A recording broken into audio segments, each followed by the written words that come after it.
Namayagpag ang grupo ng 4th Year Information Technology students mula Camarines Sur sa Ibalong Festival Hackathon sa Legazpi City matapos masungkit ang unang pwesto at mahakot ang lahat ng special awards.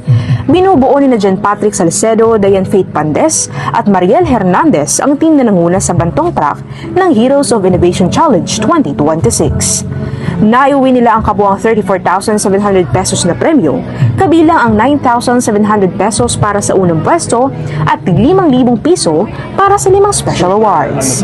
Unexpected. Hindi pa talaga makapaniwala na kami yung mananalo or maghahakot ng awards na yun. As in, hindi pa talaga kami nag-expect since parang hindi po kami na-satisfied dun sa pitch presentation namin. And hanggang ngayon po, we're still in disbelief po na kami yung nanalo.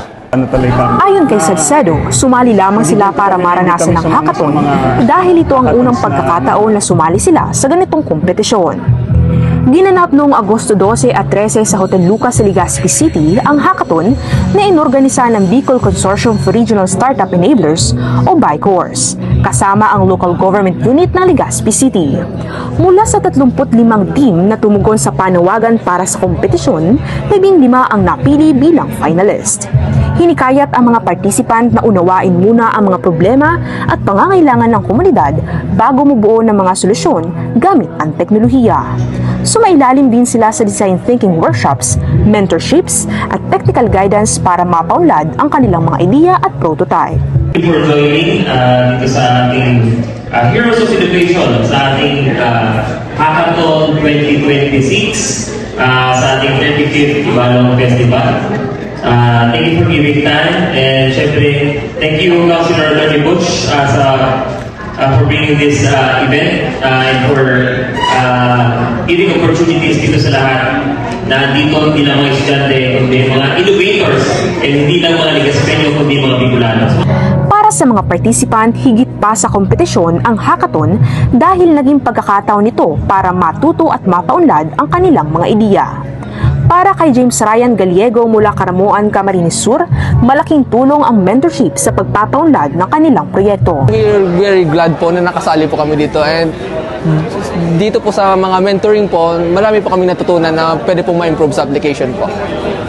Para naman kay Salcedo, patunay ang kanilang karanasan na may malaking mayaambag ang kabataan sa paghahanap ng mga solusyon sa mga problema ng komunidad.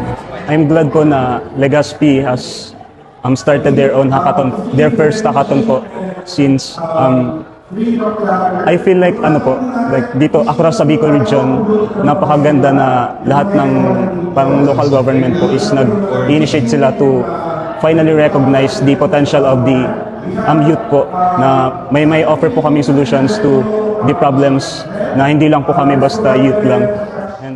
Ayon sa BICORS, hindi lamang pagpapakita ng galing sa teknolohiya ang layunin ng hackathon, kundi ang paghubog sa mga kabataan bilang mga inobador na makakalikha ng mga solusyong makakatulong sa kanilang komunidad.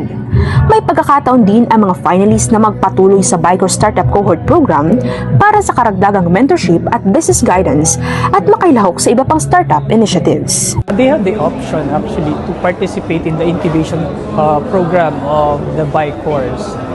So we call this the Startup Cohort Program. So we can have them incubated with specific TBIs or technology business incubators within the region. We have several TBIs that can house them.